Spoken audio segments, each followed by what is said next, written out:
Good day mga ka-sports natin dyan. Pagdating nga sa Premier Volleyball League, ang nangunguna na team walang iba kundi ang Creamline Cool Smashers. Pero mga ka-sports natin dyan, bago ninyo nakilala sa team ng Creamline ang mga sikat at superstar na ngayon na gaya nga ni Celine Domingo, Tots Carlos, Gemma Galanza at marami pang iba, alam nyo ba mga ka-sports natin dyan na meron talagang nauna sa kanila na kung saan mga ka-sports sila talaga ang pioneer ng Creamline Cool Smashers. Sila ang kauna-unahan ngang team na sumabak noon sa PBL. At ngayon mga ka-sports, atin sisilipin at kikilalanin kung sino-sino ang mga sikat na players noon ng Creamline at sila nga ang kauna-unahang mga players ng Creamline Cool Smashers. Kaya't samahan nyo akong panoorin ang buong vlog na ito para makilala ninyo ang mga old players ng Creamline. Pero bago ang lahat, kung bago ka muna sa aking YouTube channel, huwag kalimutan mag-subscribe.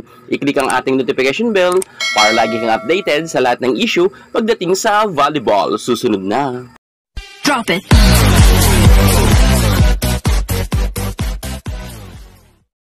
Hindi natin maikakaila mga ka-sports natin dyan na ang Creamline Cool Smashers ay isa sa mga team na pinakasikat at ang mga players nga dito ay karamihan ay mga kilala at masasabi natin na talagang superstar. Pero bago nga naging superstar ngayon ang ating Tots Carlos, Gemma Galanza at ang ating Celine Domingo, Pangs Panaga, Risa Sato, alam nyo ba mga ka-sports natin dyan na marami na talagang superstar at mga magagaling noon pa man na mga old players nga ng Creamline kung saan nga ay nakalimutan na sila ng iba sa ngayon. Pero dahil nga mga ka-sports, malapit na ang PBL, nais ko muna sa inyong ipakilala ang mga old players nga ng Creamline Cool Smashers na mga sikat noon at magagaling. Unahin na natin dyan mga ka-sports natin dyan ang middle blocker nga na si Ariel Patnongon. Si Ariel Patnongon mga ka-sports natin dyan ay former Ateneo Blue Eagles at isa nga siya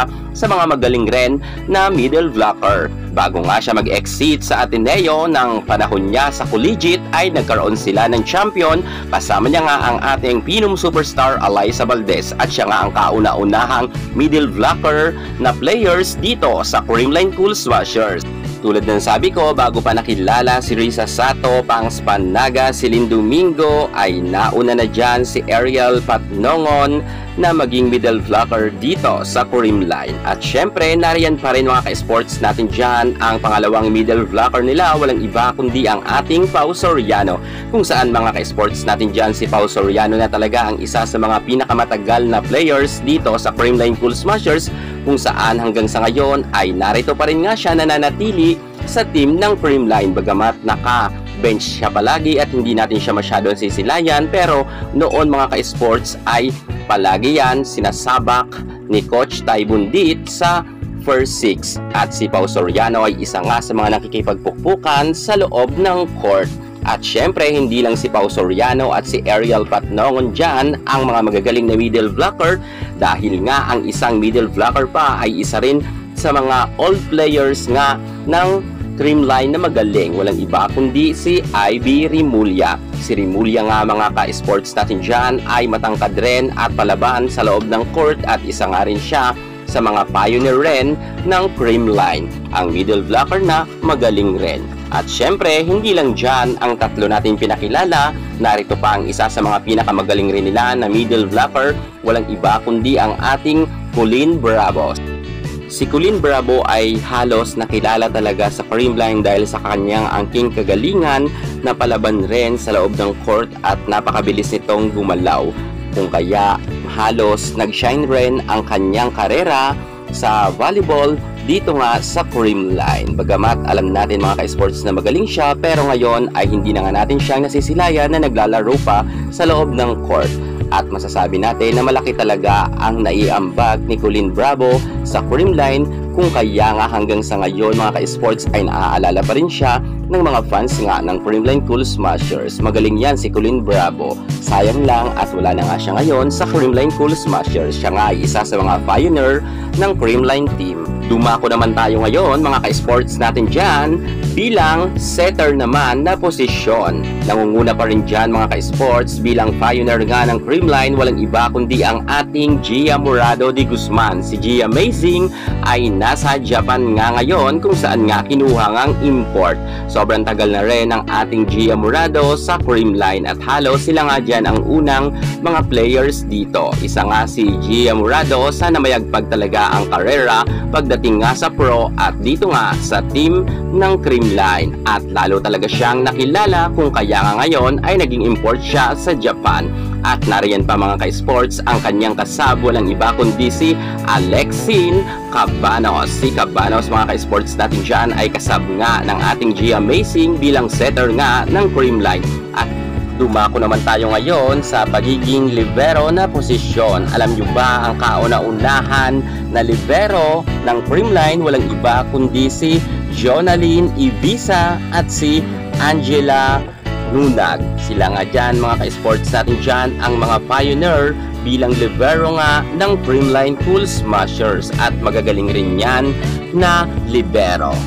Atin naman mga ka-sports puntahan ang posisyon bilang opposites hitter, walang iba kundi ang isa rin sa mga nananatili pa rin hanggang sa kasalukuyan, walang iba kundi ang ating nag-iisang Riza Mandapat. Si Riza Mandapat mga ka-sports natin dyan, simula noon magbukas nga ang PBL ay nasa Creamline Cool Smasher na siya hanggang sa kasalukuyan ay nananatili pa rin ang ating Riza Mandapat sa Creamline, kung saan nga mga ka-sports natin dyan, hindi man natin siya masyado nasisilayan at nasa bench siya, pero ng mga panahon niya mga ka-sports na ang kauna-unahan pang mga old players nga ng Creamline ay babad yan si Riza Mandapat at isa nga yan sa mga nakikipagbardagulan sa loob ng court at syempre magaling talaga yan si Mandapat.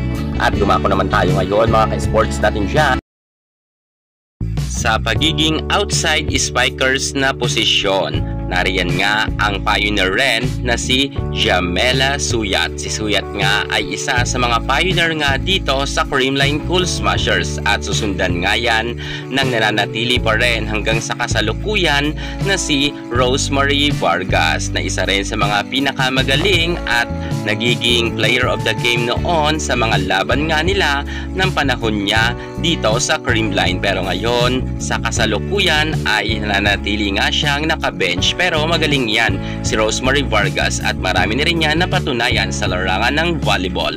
At nariyan pa mga ka-sports ang outside spiker, walang iba kundi si Aurea Francesca Rockrakin, kung saan nga isa siya sa mga magagaling rin dito sa Creamline noong kapanahunan niya. Pero ngayon nga ay hindi na natin siya masyado nasisilayan kung nasaan na ba siya ngayon, pero isa nga siya sa mga pioneer dito sa Creamline team. At sinusundan pa yan mga ka-sports natin dyan ng ating veterana rin na magaling, walang iba kundi si Mary Jane Valse Pabayo, isa sa mga magagaling na masasabi natin na marami nang napatunayan pagdating nga dito sa larangan ng volleyball at siya nga ang kauna-unahang players din dito sa Creamline. At magaling yan si Mary Jane Valse Pabayo sapagkat subok at matibay na yan at masasabi natin na legend na yan. At syempre speaking sa legend, narito pa nga mga ka-sports natin dyan, simula noon hanggang ngayon ay nananatili pa rin ang kanyang kinang, walang iba kundi ang ating phenom superstar Alyssa Valdez, ang ating outside spiker na magaling. Si Alyssa Valdez mga ka-sports natin dyan, noon pa man ay narito na nga siya sa Creamline hanggang sa kasalukuyan ay very active pa rin ang ating Alyssa Valdez at kasama pa rin siya sa first six. Nananatili pa rin nga ang kanyang angking kagalingan at tapang sa loob ng court, lalo na ngayon bumalik na ang kanyang angking kagalingan sa paglalaro ng volleyball sapagkat alam naman natin ang pinagdaanan ng ating phenom superstar Alyssa Valdez. Nagkaroon nga siya noon ng injury, pero good news nga ito mga ka-sports sa mga fans nga ng ating phenom, lalo higit sa atin na kung saan nga mga ka-sports ay makikipagbardagulan to si Alyssa, lalo kailangan na kailangan siya ngayon ng Creamline team dahil wala na nga ngayon ang ating Gia Amazing. So yan na nga po mga ka-sports natin dyan, inyo na pong nakilala ang ating mga Creamline players noon. Sila po nga ang mga pioneer ng Creamline Sila nga ang mga naunang mga players dito mga ka-sports natin dyan. At ngayon nga nilalapit na naman ang PVL All Filipinos Conference. Atin pa rin suportahan ang ating Creamline Cool Smashers at syempre sa pangunguna ng ating Phenom Superstar Alyssa Valdez, Gemma Galanza, Tots Carlos at marami pang iba. Kaya't magkita-kita na lang tayo sa mga update. Kaya't para kung ayaw nyo mahuli sa mga update natin pagdating sa larangan ng volleyball, ano pang hinihintay nyo? Mag-subscribe na kayo. Thank you so much. God bless.